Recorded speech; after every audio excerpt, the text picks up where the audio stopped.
Querido Padre que estás en los cielos, pero sabemos que a través de tu Espíritu Santo estás aquí entre nosotros. Te agradecemos por este momento en que podemos alabar tu nombre, Señor. Alabarte por tu misericordia, por tu amor, por todo lo que haces por nosotros, Señor. Por eso estamos aquí, Señor, para adorar tu nombre. Señor, te rogamos de que tu gloria pueda manifestarse en este lugar. En el nombre de Jesús. Amén. Amén.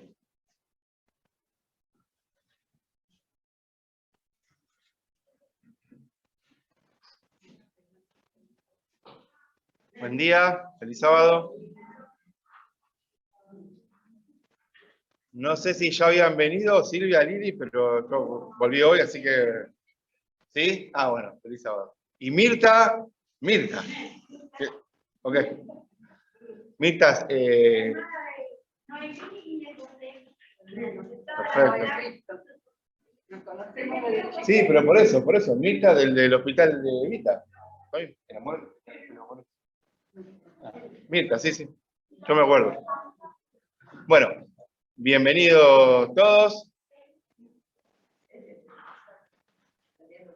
Y bueno, quería contar una cosita chiquita. La primera vez que me tocó dar la escuela sabática, justo predicaba Noemí, y me acuerdo que estaba mi papá, ¿te acordás? Y mi papá me dice, que también fue la primera vez que venía mi viejo a la iglesia, y bueno, con una pregunta, no me acuerdo cuál era, la de Pedro, dice, apártate de mí que soy hombre pecador. Y mi viejo levanta la mano y dice, ¿qué tiene que ver? ¿Cómo va a ser pecador? Porque pescó o algo así, me había dicho. Y Mirta, me acuerdo, y Noemí de atrás estaba haciendo así como, dejá que yo se la conteste, se la contestaste. Y ahí mi viejo quedó más o menos convencido. Así que, y ahora pasamos al rincón de los niños, ¿no?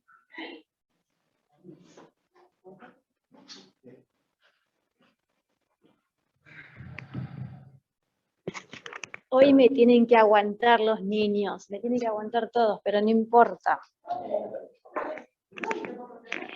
¿Dónde están mis niños? Mis favoritos. Y sí, te va a tener que adelantar un cachito, total te voy a dar tiempo después, venite, dale. Mi secretaria ahí, siempre salvándome. En el espacio joven, ni lo dudo, es que va a tener que estar porque me van a fumar de vuelta, como decimos los chicos. Bueno. Esta historia está basada en la historia de Reyes, Segunda de Reyes, capítulo 6, del 1 al 7, por si después los grandes y ustedes lo quieren buscar, genial. Desde los tiempos bíblicos las personas se preocupaban por enseñar a los niños y mostrarles la verdad. Samuel, el hijo de Ana, llegó a ser un gran juez y preparó un lugar para el estudio. Pero saben que se encontraron con un problemita. El lugar les quedaba chico. ¿Y dónde metemos tantos chicos adentro de una salita? Medio complicado, ¿no? Cuando se llena no hay mal lugar.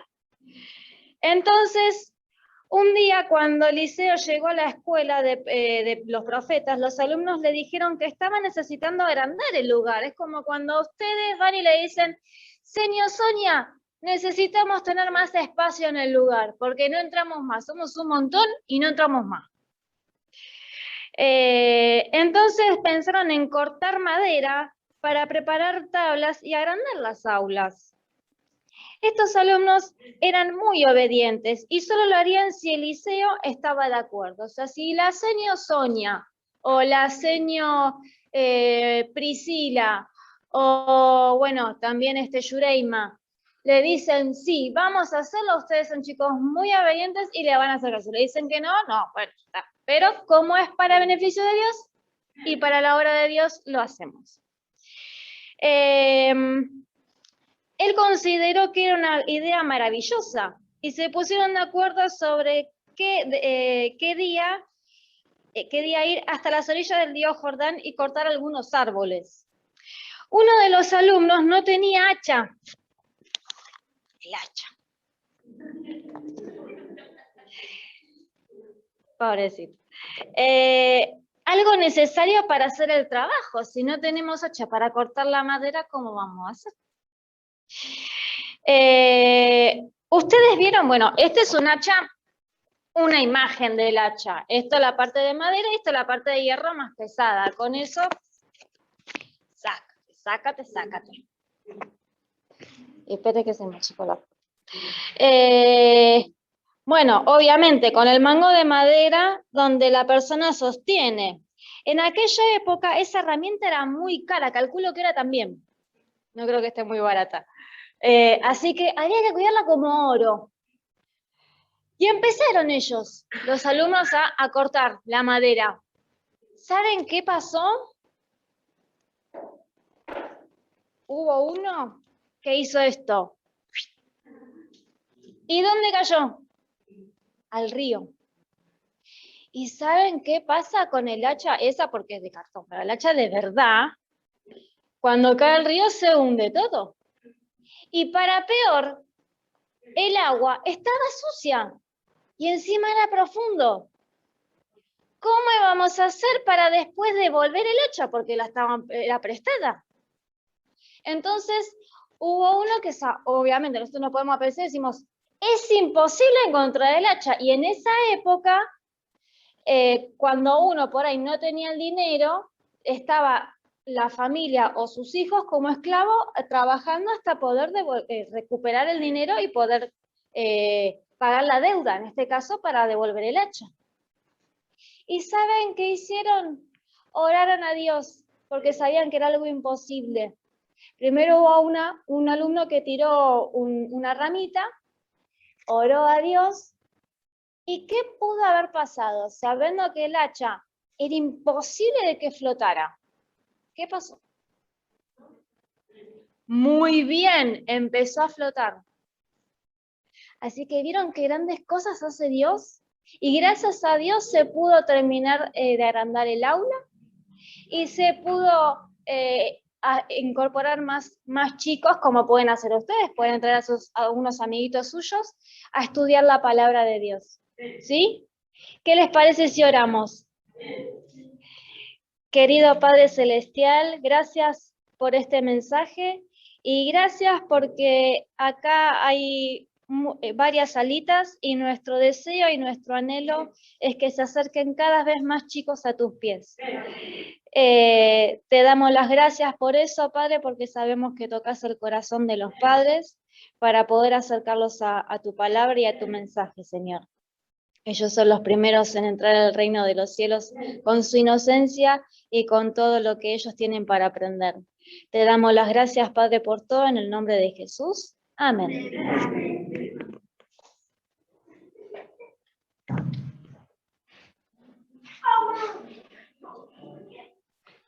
Muchas gracias.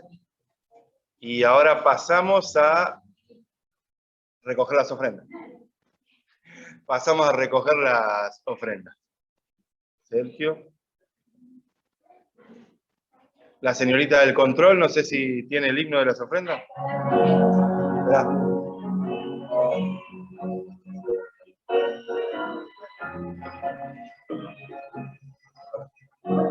Ahí está. Toma, Sergio. ¿Ahora vos? Sí. Dale.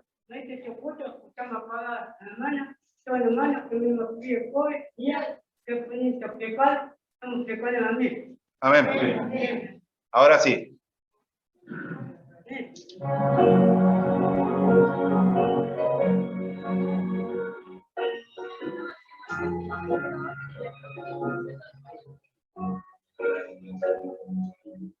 Las palabras de tu Salvador, no caen en nuestro camino.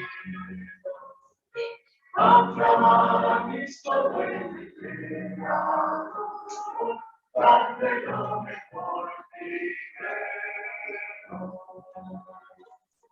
Traer el diezmo al granero, probable dice pero quien sobre tierras y dinero bendiciones abundantes pondrá. Y ahora nos ponemos de pie para cantar el primer himno.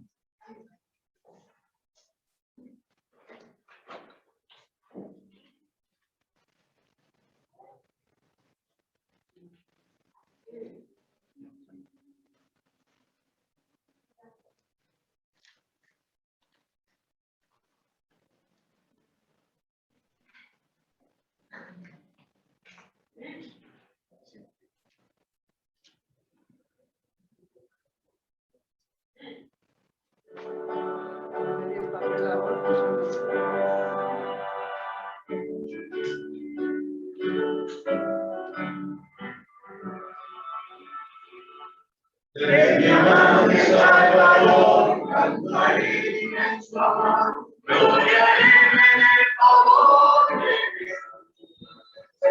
De tinieblas me llamó, de cadenas me libró, de la muerte me salvó mi Jesús. Mi Jesús, mi Jesús, cuán precioso es el nombre de Jesús. Con su sangre me limpió, en su corazón me llenó, en su vida me encontró.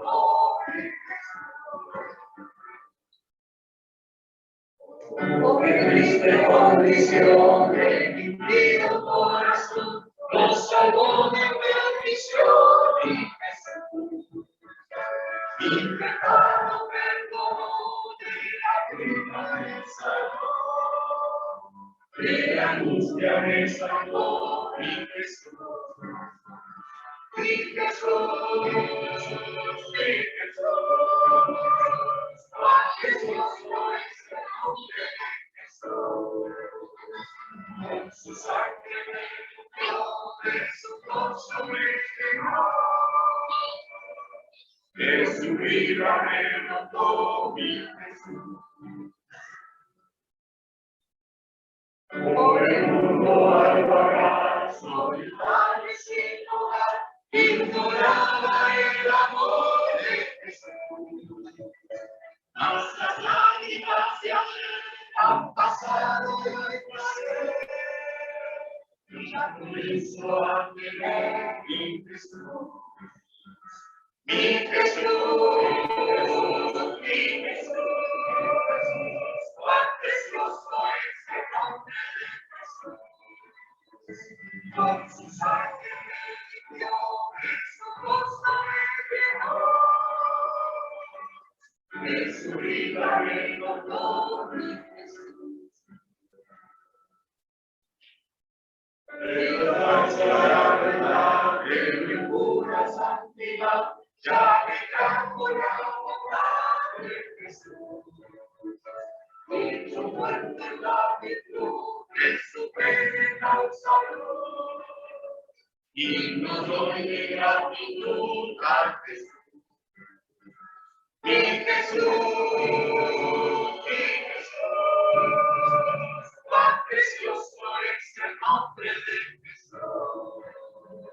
Con su sangre me limpió, de su gozo me llenó, de su vida me dotó mi Jesús.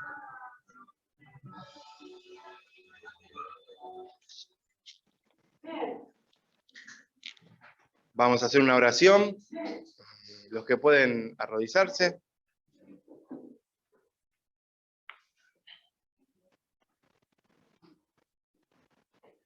Oramos. Querido y buen Dios, gracias primeramente porque sabemos que estás acá y que nos estás escuchando. Gracias por eso. Gracias por tu amor, gracias por tus abrazos, gracias por tus cuidados. Señor, perdona las cosas que hacemos mal y capacitarnos para que podamos, como iglesia o como individuo, cada uno, predicar.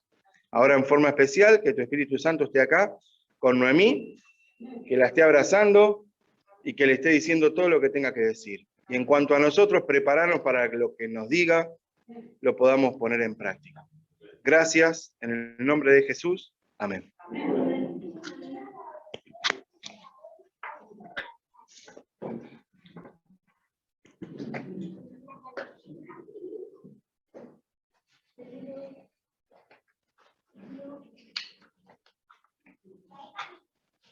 Bueno, primeramente agradezco a Dios por esta oportunidad de estar aquí, de poder hablar de su palabra.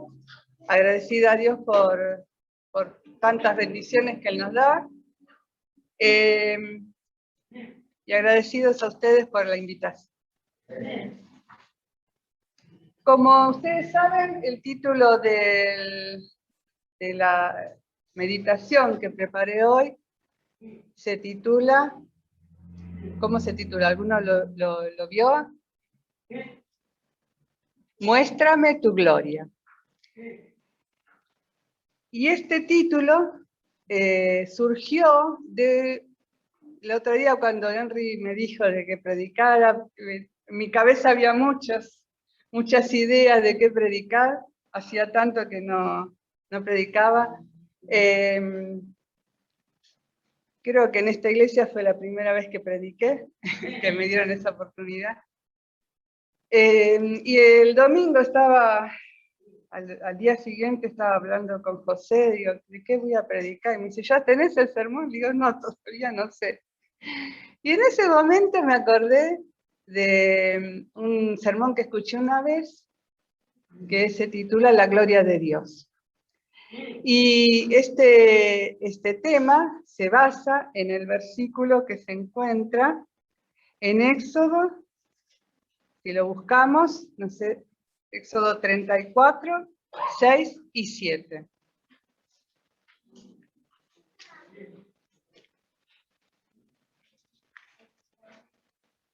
Primero vamos a leer 33, 18. El 33, 18. ¿Alguien lo tiene? ¿Lo quiere leer? Entonces Moisés le dijo, te ruego que me muestres tu gloria. Muy bien. Vamos a hacer un pequeño resumen de lo que estaba pasando. El pueblo de Dios había cometido un gran pecado. Después en su casa, si quieren leer todo el capítulo, habían hecho un becerro de oro, habían adorado ese becerro, y Dios quería raer al pueblo de Israel, ¿no? de la tierra. Y Moisés intercede por este pueblo para que lo perdone.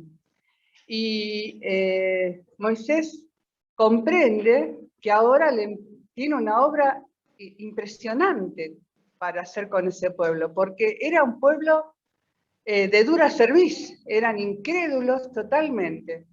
Y entonces, en ese momento que Moisés intercede por ese pueblo, necesitaba tener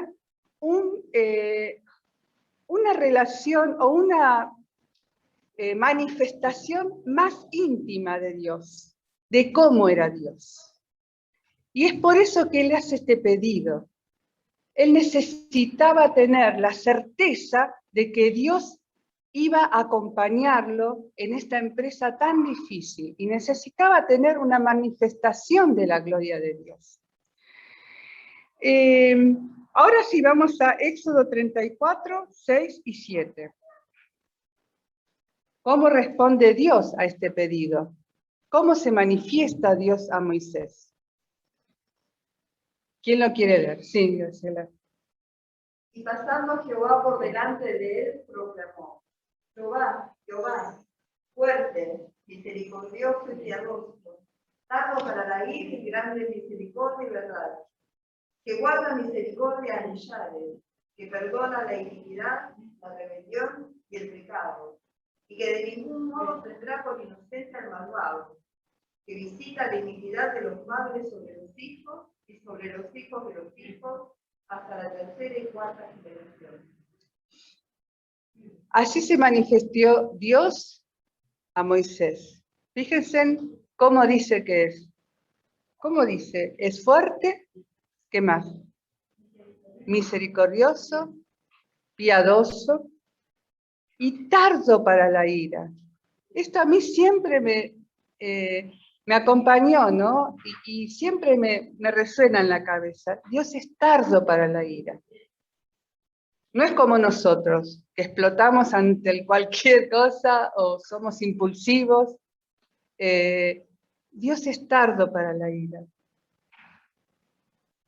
Y que guarda misericordia a millares. Ese es el Dios que se manifestó a Moisés.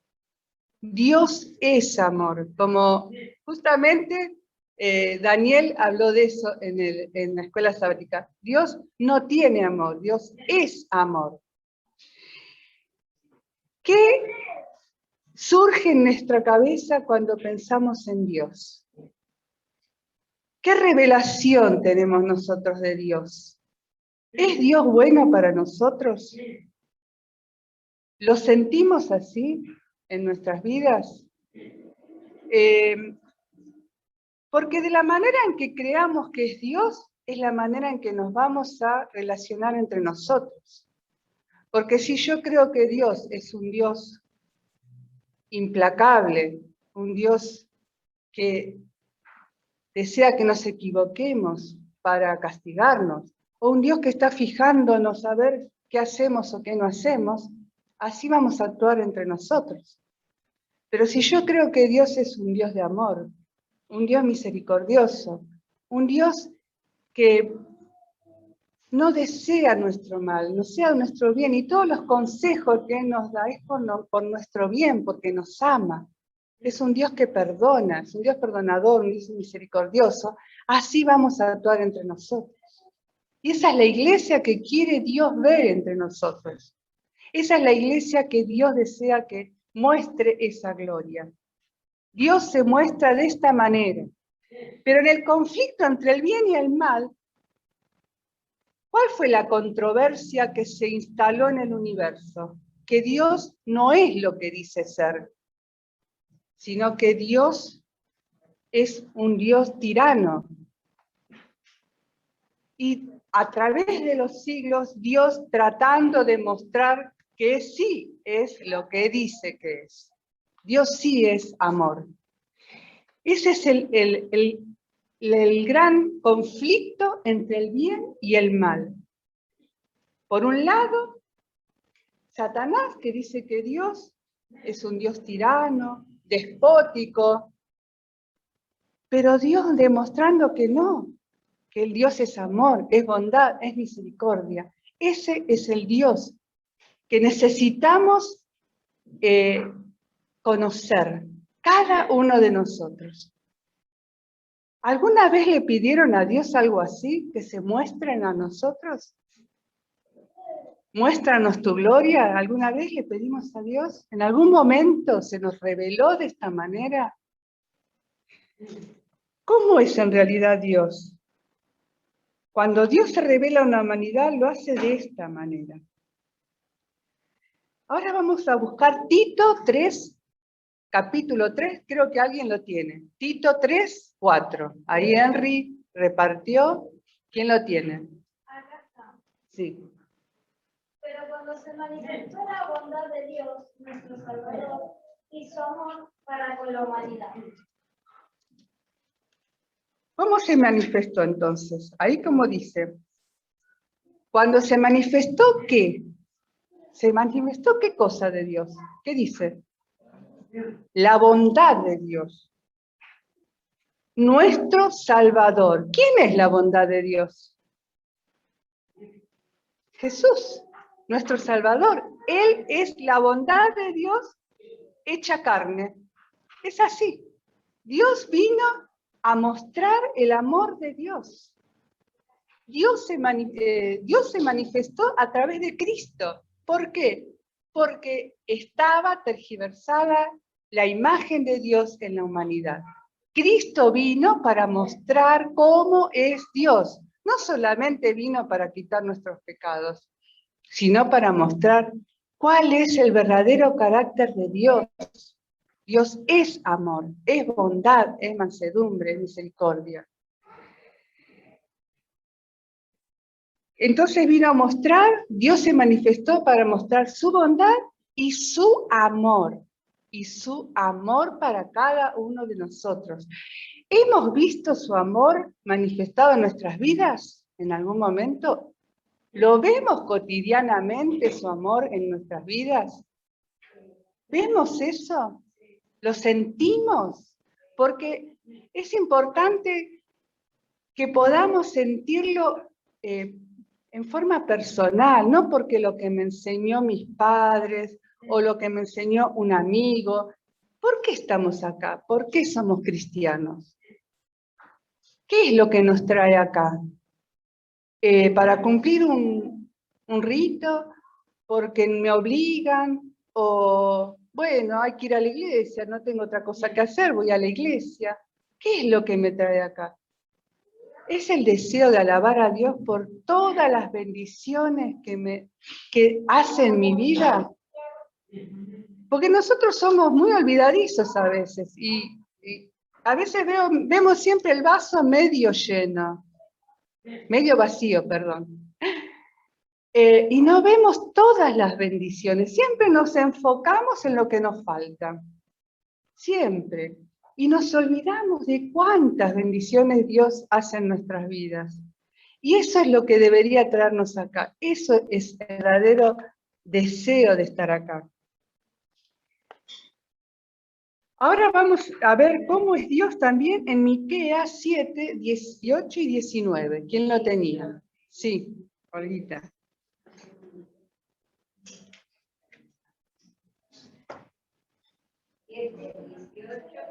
Sí.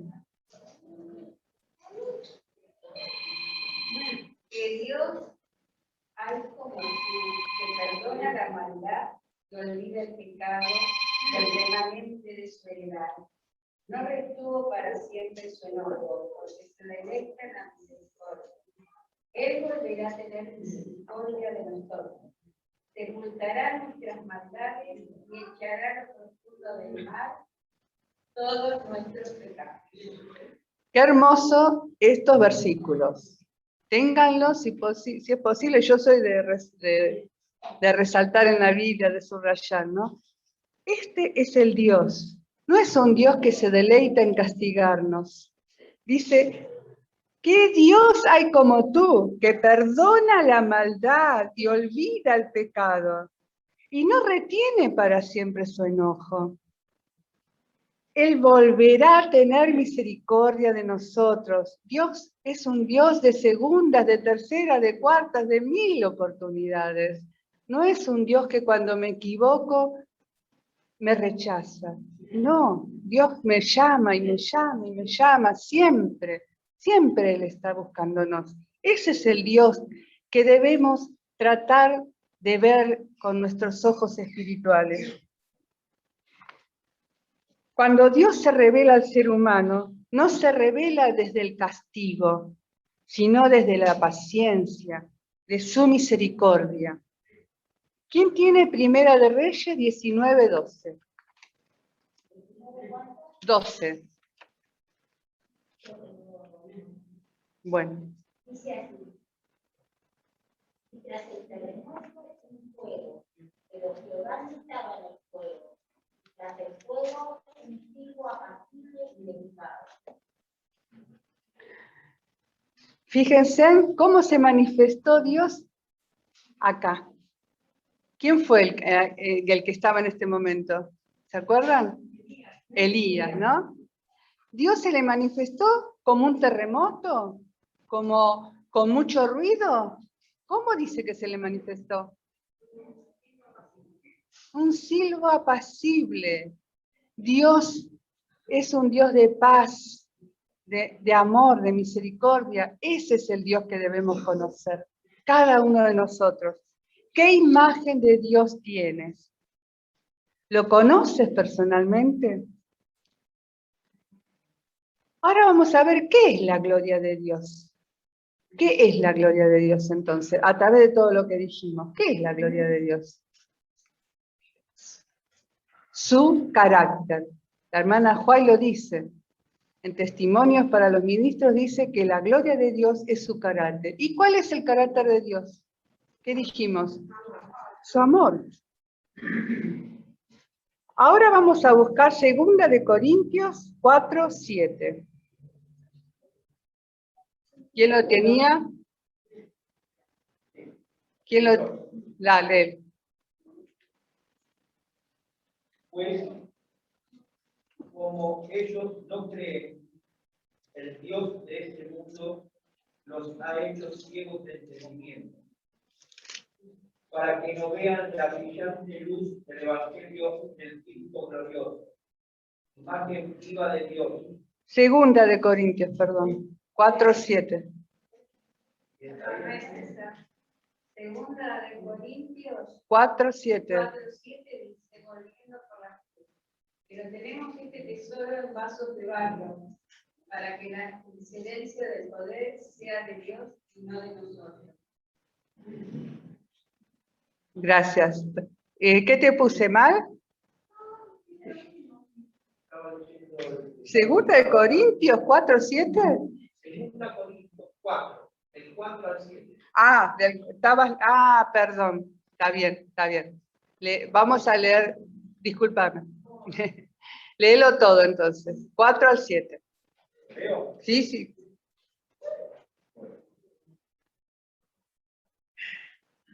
Pues, como ellos no creen, el Dios de este mundo los ha hecho ciegos de entendimiento, para que no vean la brillante luz del Evangelio del Cristo glorioso, imagen viva de Dios.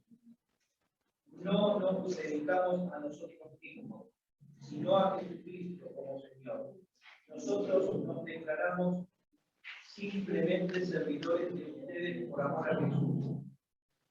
Porque Él mismo, Dios, que mandó que la luz brotara de la oscuridad, es el que ha hecho brotar su luz en nuestro corazón para que podamos iluminar a otros, dándoles a conocer la gloria de Dios que brilla en la cara de Jesucristo. Pero esta riqueza la tenemos en nuestro cuerpo, que es como una olla de barro, para mostrar que ese poder tan grande viene de Dios y no de nosotros. Amén. ¿Qué nos está diciendo? Vamos a analizar del último para arriba. Primero el 7. Dice que tenemos este tesoro. ¿Cuál es el tesoro que tenemos nosotros para predicar? La palabra.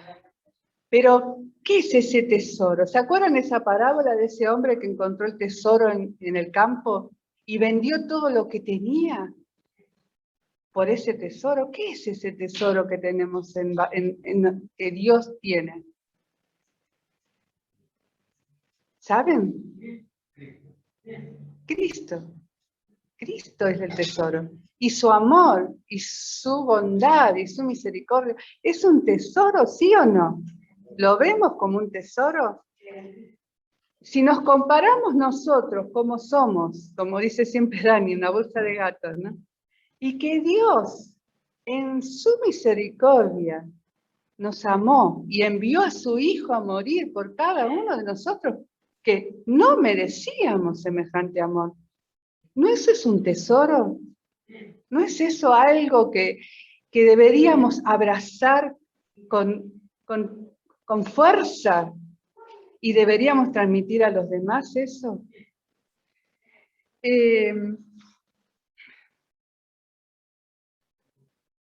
Pero ¿en dónde está depositado ese tesoro? Dice, en vasos de ¿cómo? De barro.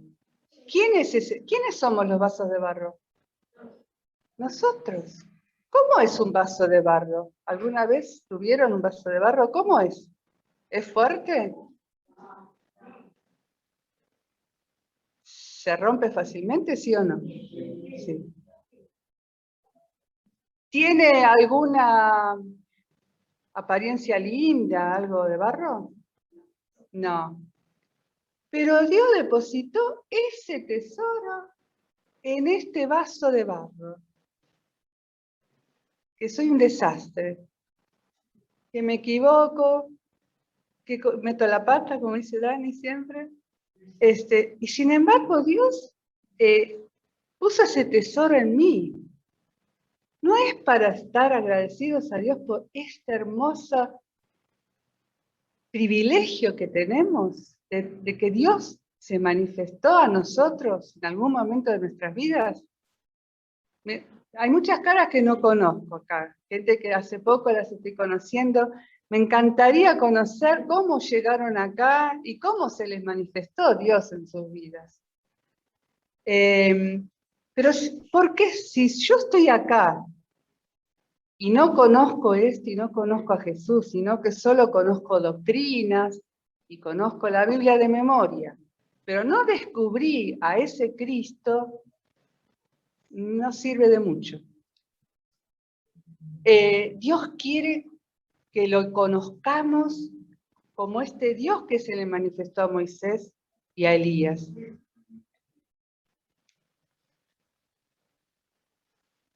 ¿Quién es la revelación de Dios? El versículo 6, ahora vamos a ir para arriba, vamos. Dice, porque Dios que mandó que de las tinieblas resplandeciera la luz, es el que resplandeció en nuestros corazones para iluminación del conocimiento de la gloria de Dios. ¿En quién?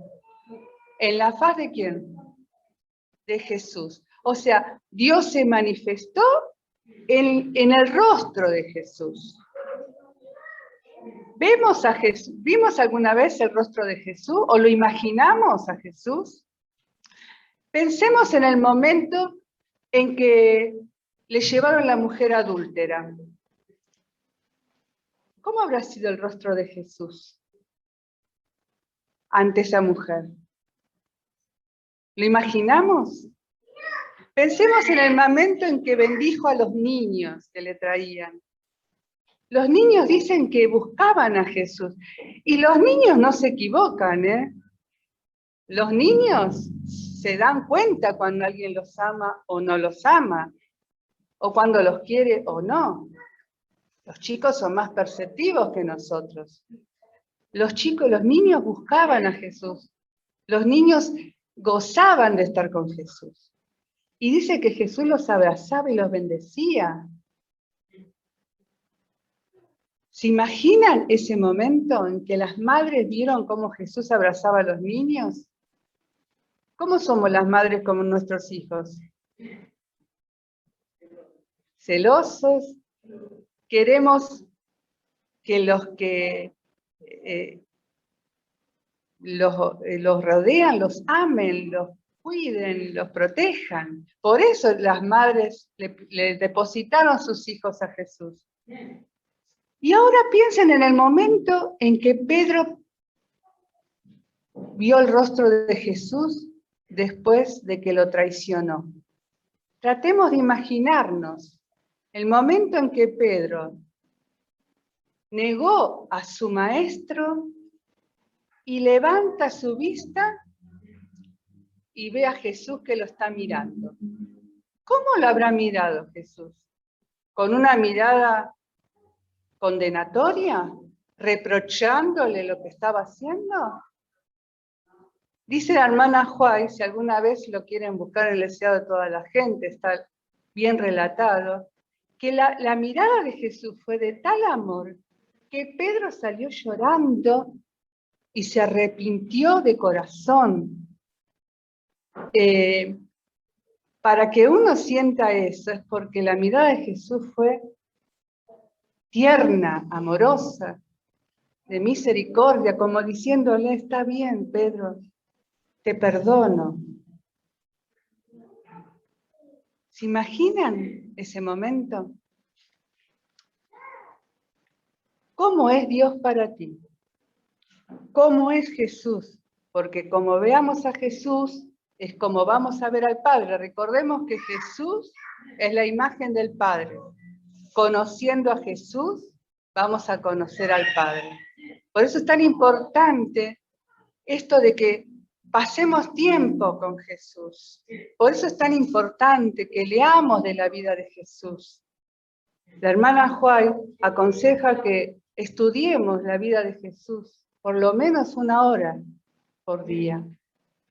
Que conozcamos más íntimamente a Jesús. Para eso vino Jesús, para mostrar el carácter de Dios. Y nosotros somos transformados a la imagen de aquel a quien contemplamos. ¿Sí o no? ¿Qué pasa con un matrimonio después de muchos años?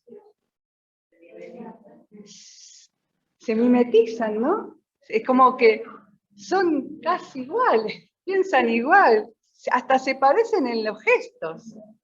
Y así va a ser nuestra vida si pasamos tiempo con Jesús. Vamos a ir se va a ir reproduciendo por obra del Espíritu Santo su imagen en nosotros.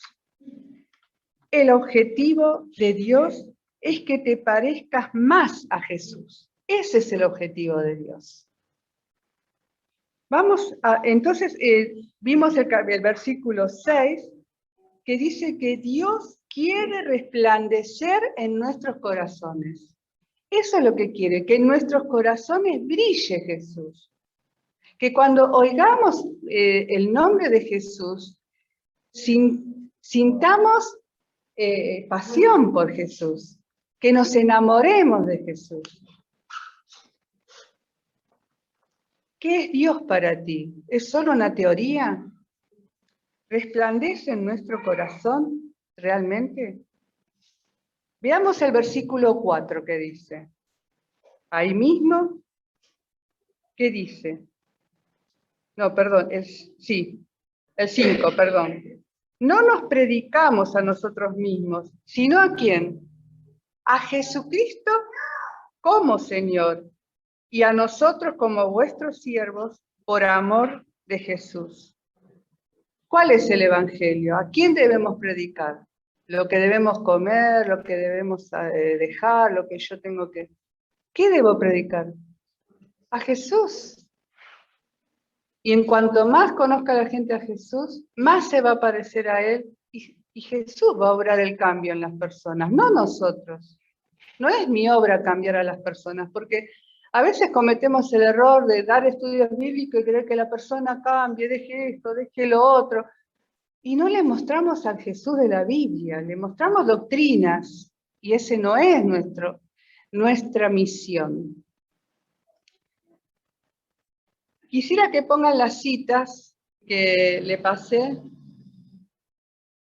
algunas citas de la hermana White, acerca de qué dice ella de qué es la gloria de Dios y cómo se debe manifestar en nosotros. Primero, dice puse la sigla y no me acuerdo, Testimonios para los Maestros, página 499. ¿Alguien que lo quiera leer?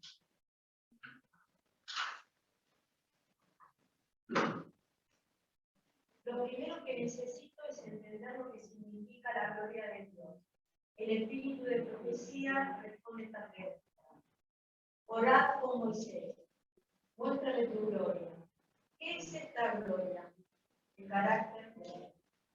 El que sigue, fíjese esto, fuerte, alguien que lo lea fuerte. Dios espera que su iglesia refleje su carácter. Al fin de cuentas, el pecado desfiguró el carácter de Dios en nuestra vida. Y Jesús vino a restaurar la gloria perdida y reproducir en el ser humano el carácter del Padre. ¿Cuál es la obra de Jesús? Esa es la obra de Jesús. ¿Y Dios qué espera de nosotros? Que reflejemos su carácter. Eso es lo que Dios espera de nosotros. Y esa es la obra a la que nos debemos abocar, a permitir que el Espíritu Santo reproduzca su carácter. ¿Y qué era el carácter de Dios que dijimos? Que es amor, ¿no? Ese es el carácter de Dios, amor. ¿Somos amorosos?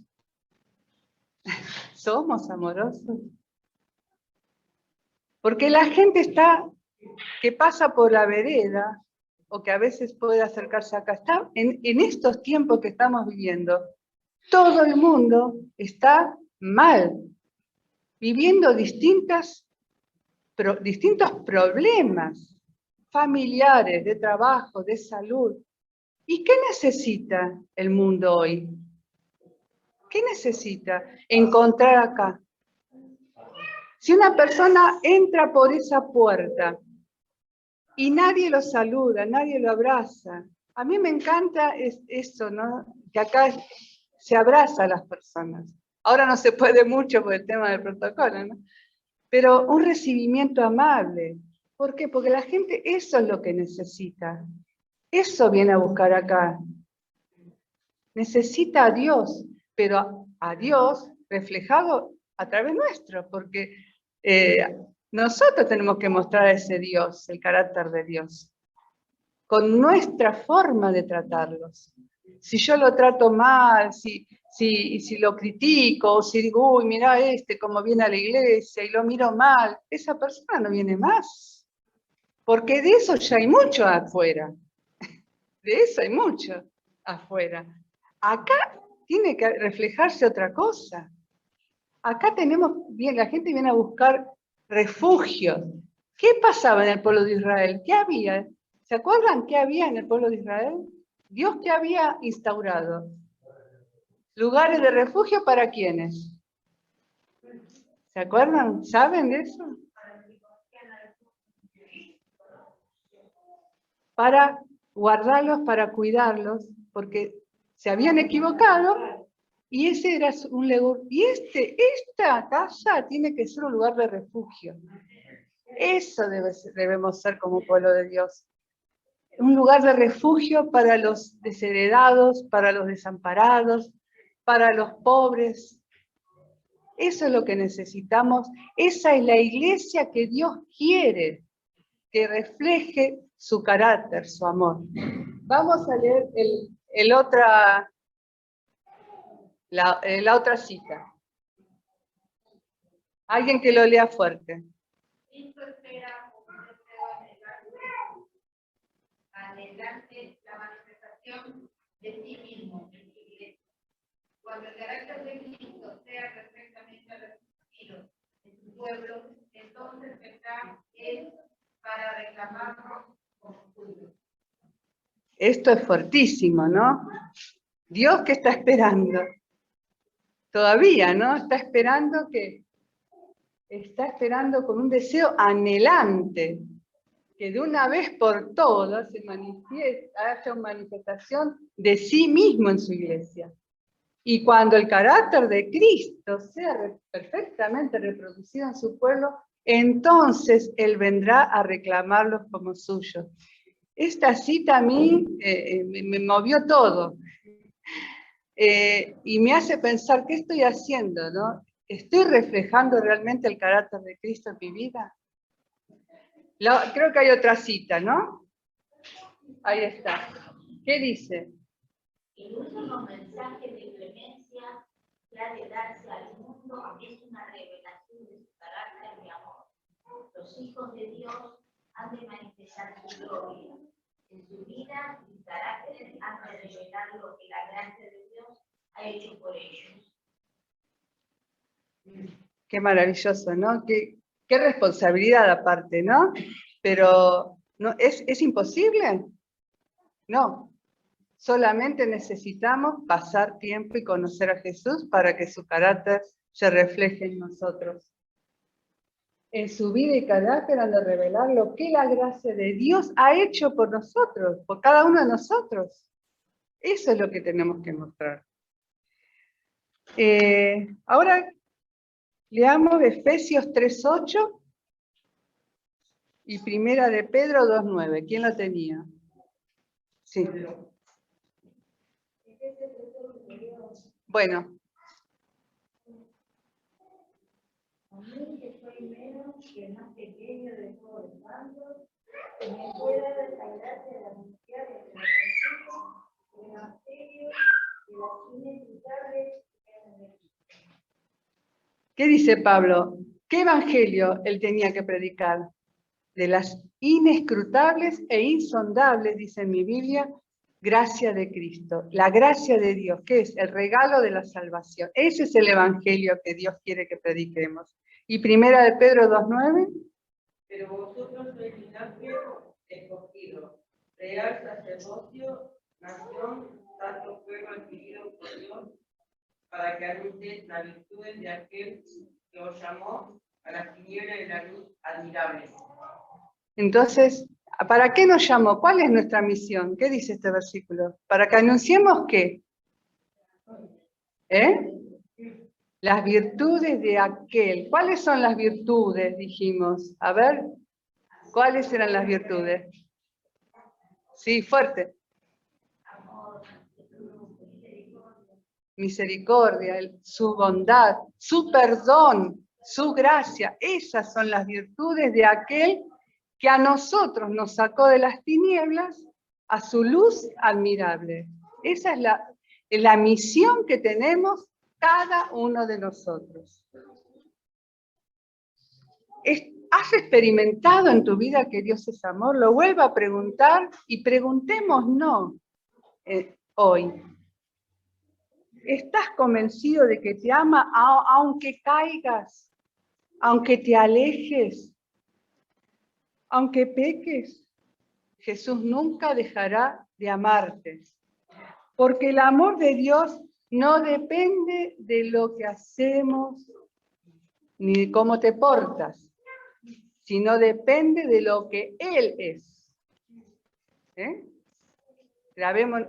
nos va a amar siempre. va a sufrir, como un padre cuando un hijo agarra malos caminos, ¿lo deja de amar? No. Aunque el amor de los padres no es perfecto, pero para Dios va a seguir llamándonos siempre. Por último vamos a leer 2 Corintios 3:18. Este sería el último versículo. No sé, ¿alguien que lo quiera leer? ¿Lo querés leer? Bueno. Por tanto, nosotros todos, mirando a cara descubierta como en un espejo la gloria del Señor, somos transformados de gloria en gloria, en la misma imagen, como por el Espíritu del Señor.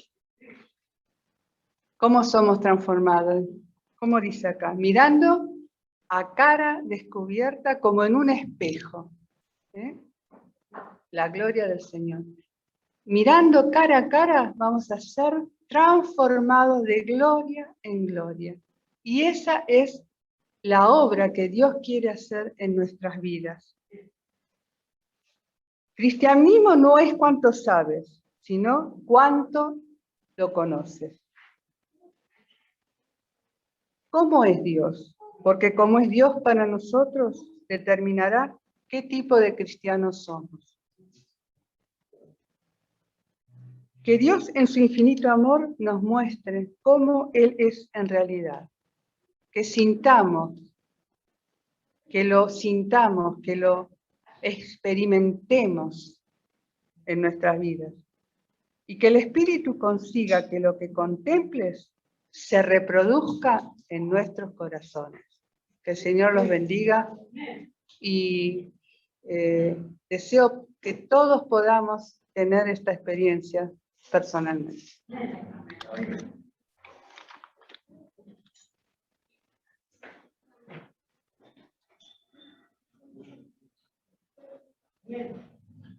Muchas gracias.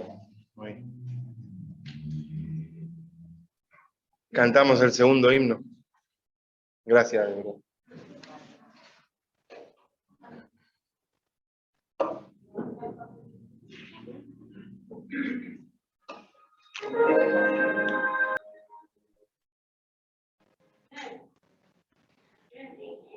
Querido Dios y Padre, gracias Señor por llamarnos a poder conocerte. Gracias porque contemplándote a ti, Señor, podrás brillar en nosotros. Ayúdanos, Señor, a reflejar tu gloria, que tu carácter pueda reproducirse en nuestras vidas individualmente y también que tu gloria pueda brillar en esta casa. Te lo rogamos en el nombre de Jesús. Amén.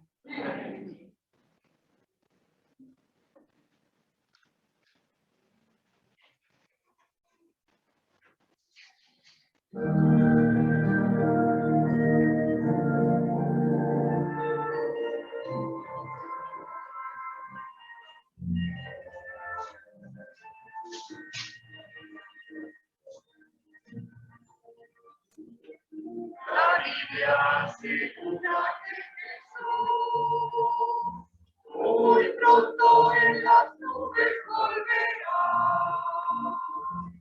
Prepárate, mi hermano, porque hoy